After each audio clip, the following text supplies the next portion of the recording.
એક જંગલમાં શેરુ નામનો એક સિંહ રહેતો હતો. પોતાના શિકારને ફસાવવા માટે તેણે એક શિયાળને પોતાના સેવક તરીકે રાખ્યું હતું. શિયાળ હંમેશા જાનવરો ઉપર નજર રાખતું અને તેમને એકલા જોઈને સિંહને ખબર કરી દેતું.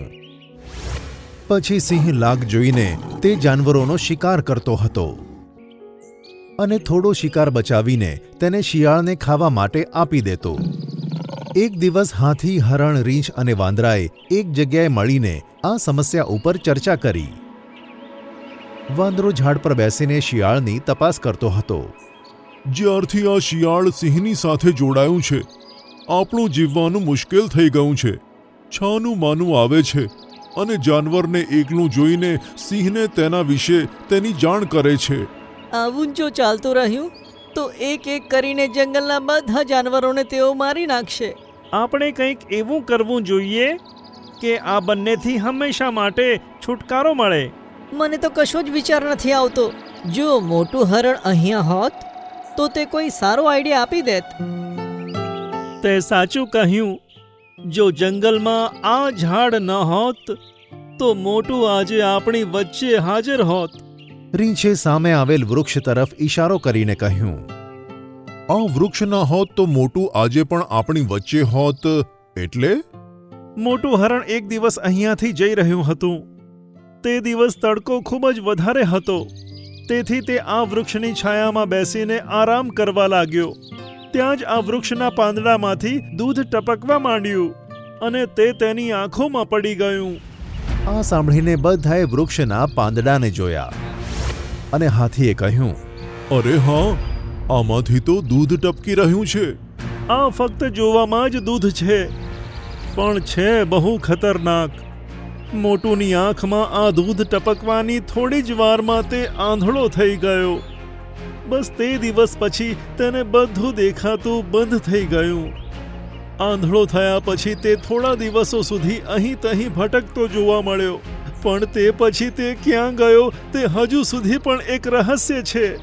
સાંભળીને બધાને તેની ઉપર દયા આવી અને પછી હાથી ખુશ થઈને બોલ્યો, દોસ્તો, સમજો કે હવે આપણને સિંહ અને શિયાળથી છુટકારો મળી ગયો. આમ કહીને હાથીએ બધાને તેની યુક્તિ કહી બતાવી, જેને સાંભળીને બધા ખુશ થઈ ગયા. તેમને ખબર હતી કે શિયાળ જાનવરોની હાજરીના સમાચાર આપવાની સાથે તેઓ શું વાત કરે છે તે પણ સિંહ રાજાને જઈને કહેતી હશે. સાંજના સમયે બધા જાનવર તે વૃક્ષની પાસે જાણી જોઈને ભેગા થયા. હાથી, રીંછ અને હરણ જોર જોરથી વાતો કરવા લાગ્યા કે જેથી શિયાળ સાંભળીને ત્યાં આવી જાય. વાંદરો ચૂપચાપ તે જ વૃક્ષ પર બેસીને ચોકી કરવા લાગ્યું. થોડી વાર પછી વાંદરાએ જોયું કે સામેથી શિયાળ આવી રહ્યું છે. દોસ્તો, શિયાળ ચૂપચાપ અહીં આવી રહ્યું છે. આપણી આઈડિયા પ્રમાણે કામ કરવાનું ચાલુ કરો. તેની વાત સાંભળીને તેઓ વધુ જોરથી હસવા લાગ્યા. જેને સાંભળીને શિયાળ વધુ ઝડપથી તેમની પાસે આવ્યું.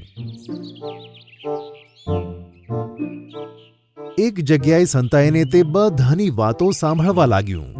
મિત્રો, આજ પછી ક્યારે પણ આપણે તે શિયાળ અને સિંહ રાજાના હાથમાં નહીં આવીએ. હવે આપણા હાથમાં આ જાદુઈ વૃક્ષના પાંદડા આવી ગયા છે. સાચું કહ્યું મિત્ર. હવે તો આપણે બસ આ જાદુઈ વૃક્ષના પાંદડાનો રસ આપણી આંખમાં નાખવાનો છે.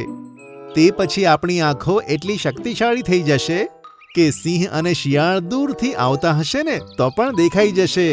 આ સાંભળીને શિયાળ ખુશ થયું અને બોલ્યું, આ લોકોની યુક્તિ ક્યારે પણ તેમને બચાવી નહીં શકે. કહીને શિયાળ ત્યાંથી ભાગ્યું અને સિંહ પાસે જતું રહ્યું. તેના જતા જ વાંદરાએ વૃક્ષ પરથી બૂમ પાડી, મિત્રો, આપણી ચાલ કામયાબ થઈ રહી છે. શિયાળ અહીંની વાત સિંહને બતાવવા માટે જઈ રહ્યું છે. આ સાંભળીને બધા જાનવરો ખુશ થયા અને આસપાસની ઝાડીઓમાં જઈને સંતાઈ ગયા. ત્યારબાદ શિયાળ સિંહની સાથે ત્યાં આવ્યું અને હાથી તેમને જોઈને ચૂપ થઈ ગયો. મને બતાય કે તું કયા જાદુઈ વૃક્ષના પાંદડાની વાત કરતો હતો જેના દૂધથી આંખની દ્રષ્ટિ વધી જાય છે. વૃક્ષના પાંદડા, દૂધ, આ તમે કેવી વાતો કરી રહ્યા છો? વધારે હોશિયાર બનવાની જરૂર નથી. મેં મારા કાને સાંભળ્યું હતું કે જે તમે વૃક્ષ વિશે કહી રહ્યા હતા. આ સાંભળીને હાથીએ કહ્યું, હવે તમે સાંભળી જ લીધું છે તો હું બતાવી દઉં છું. આ જે વૃક્ષ છે ને તેના પાંદડામાંથી એવું દૂધ ટપકે છે જેને આંખમાં નાખવામાં આવે તો આંખોની દ્રષ્ટિ ખૂબ જ વધી જાય છે. અત્યાર સુધી જેટલા પણ જાનવરોએ આ દૂધને તેમની આંખોમાં નાખ્યું છે તેઓ તમને બંનેને દૂરથી જોઈને જ ભાગી જાય છે. એટલે તો હું અહીંયા એકલો ઊભો છું. હવે તમારી કોઈની ચાલ ચાલવાની નથી. હું આના દૂધને મારી આંખમાં પણ નાખીશ.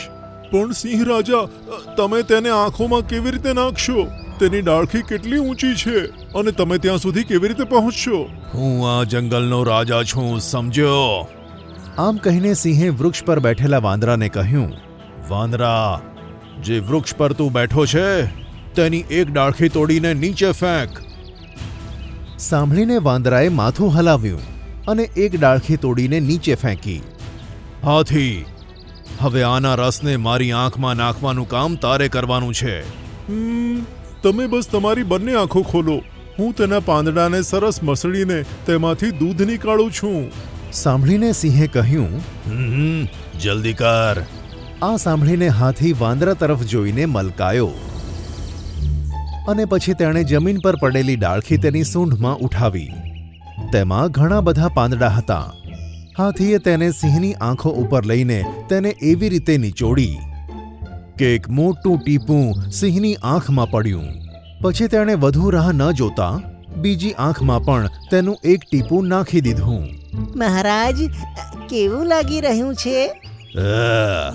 બહુ જ સરસ, ઠંડુ ઠંડુ, કુલ કુલ. સિંહે કેટલોક સમય આંખો ખોલી નહીં અને તેની ઠંડકનો મજા લેતો રહ્યો. પછી અચાનક તેની આંખોમાં બળતરા થવા લાગી અને તે જોર જોરથી ગરજવા લાગ્યો. આ શું છે? બહુ જ બળતરા થઈ રહી છે. મને કંઈ દેખાઈ પણ નથી રહ્યું. હવે બધા જાનવર જે સંતાયેલા હતા તે બહાર આવ્યા. સિંહે આંખો તો ખોલી દીધી પણ હવે તે આંધળો થઈ ગયો હતો. તે અહીંયા તહીંયા અથડાતો અને પછી પડી જતો, પછી ઊભો થઈને ગર્જના કરતો. આ બધું જોઈને જાનવરોને ખૂબ જ મજા આવી રહી હતી. આ બધું શું છે? તેમને કંઈ દેખાતું કેમ નથી? આ બધી અમારી ચાલ હતી, તમારા બંનેથી છુટકારો મેળવવા માટે. હવે આ ક્યારેય જોઈ નહીં શકે અને તું ક્યારેય પણ અમારી ચાડી નહીં કરી શકે. કહીને હાથીએ શિયાળની ગરદન તેની સૂંઢમાં દબાવી અને પછી વાંદરાએ શિયાળની આંખોમાં પણ તે જ દૂધનું ટપકું નાખી દીધું. હવે તે બંને આંધળા થઈ ચૂક્યા હતા અને બધા જાનવરોએ તેમને તેમના હાલ પર છોડી દીધા. ત્યારે હાથી બોલ્યો, કેમ મિત્રો, અક્કલ મોટી કે સિંહ? સાંભળીને બધા જાનવર જોર જોરથી હસવા લાગ્યા અને ખુશી મનાવવા લાગ્યા.